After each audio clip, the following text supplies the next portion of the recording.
Welcome to the Occupational Safety Leadership Podcast, episode number 220. And in today's episode, we're going to do a little talk about risk assessment.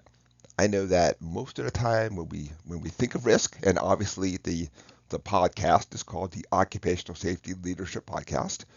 Um, just a little personal story. We did a little island getaway, and during the island getaway, they had a tour that you could take where you would go on a bioluminescent tour, and I really struggle with that word even after practicing over and over.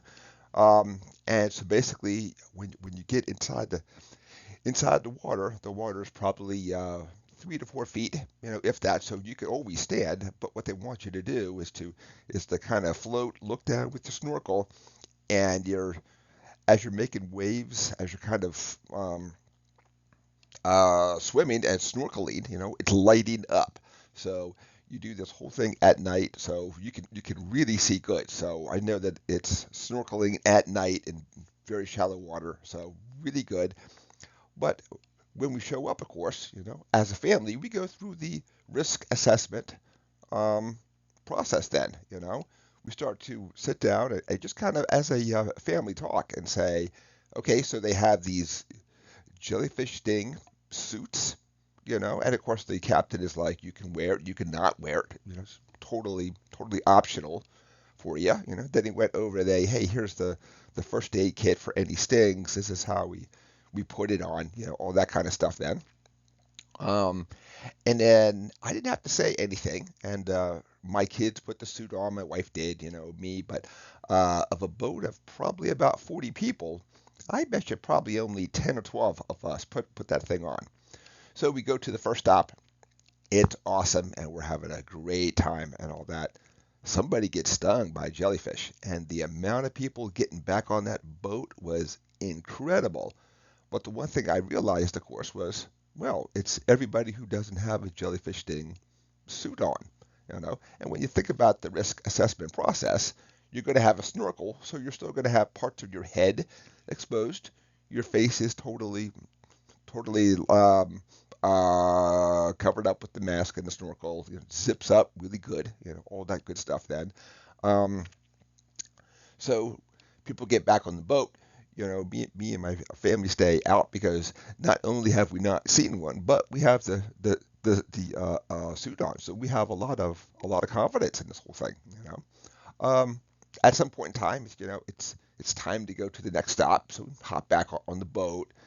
Probably drive the boat another 20, 30 minutes and hop off on the second one. And this is where it's really shallow. It's probably only 3 feet deep. You get off, and then as you swim, just your motion of your hands, real gentle and slow, is making these really awesome light show in front of you. And so even though it's at night, the captain does not have his light on except for the red and the green light, just so that nobody hits the boat, of course. Um, it was awesome and fun and great and all that. But at this point, every single person has got the suit on because now that they've actually seen somebody get stung, people take it serious now, which really got me thinking that, when we look at risk, whether we're at work or we're at play at home, sometimes if it's something that you haven't experienced, you're not really sure what to do. So you kind of look around at others, and just kind of follow the lead of others out there. So there's a lot of really big macho guys on there, and they weren't doing it because the jellyfish sting doesn't hurt. Well, when the first person got stung, those guys got back in that boat really fast, put all that stuff on, took it serious after that. But let's get back to the story. So we're doing the snorkeling, and it's awesome and it's fun. And my daughter says, "Oh, it got me. I got stung on the hand." So we're like, all right, we'll go ahead, we'll get out, we'll put the stuff on you. So of course, when people hear this, then just about everybody gets out. Um, we spray the stuff on, and she's like, all right, I'm good. And um, just about everybody was like, but you're going to get back in. And, you know, she's only 17, real good level head, and says, I got all the equipment, I got the PPE. I now see that the little spray that the guy put on works. She's been out of the water about 30 seconds. She's like, all right, I'm ready to go back in. This is awesome and fun. So me and her got back in. We swam around for a while. We did it for another 5 or 10, and then it was time anyway just to leave. Um, but that really got me thinking that this is something that I had never heard of. Now, obviously, the guys who work the boat wear this stuff. So when I think about occupational safety, I think about a factory floor, I think about a chemical plant, there's a construction site. I had never really thought about there are people who are going to take out boats, and I kind of thought, well, you wear your life vest, you're good, you won't drown, all that stuff. But there's a lot of other forms of PPE that are um, out there that we just don't commonly know, which also got me thinking, I wonder if there's a lot of great things to solve our safety issues out there with PPE, but sometimes we're stuck in our way. We haven't experienced it. We haven't thought outside the box because history has taught us this is exactly how you tackle this problem.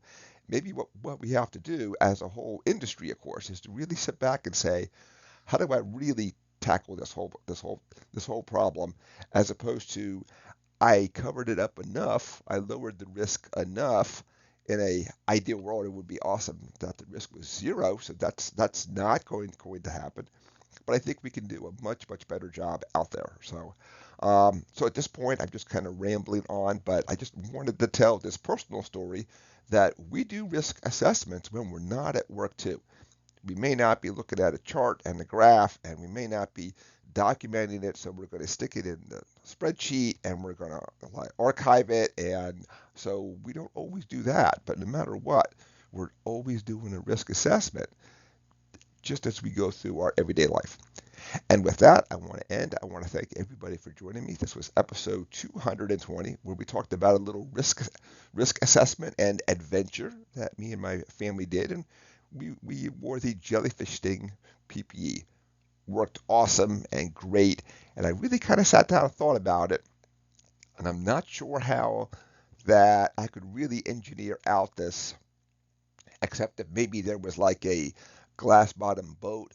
Maybe somebody had put something underneath to stir up the water to kind of imitate a hand. Watch this whole thing then. Um, but then I started thinking that because it's supposed to be a fun activity, something that you're doing. Like this is not work. This is not something that maybe we don't want to do. This is something that we want to do. I'm still not really sure how I would engineer out 100% um, that possibility of getting stung by a jellyfish.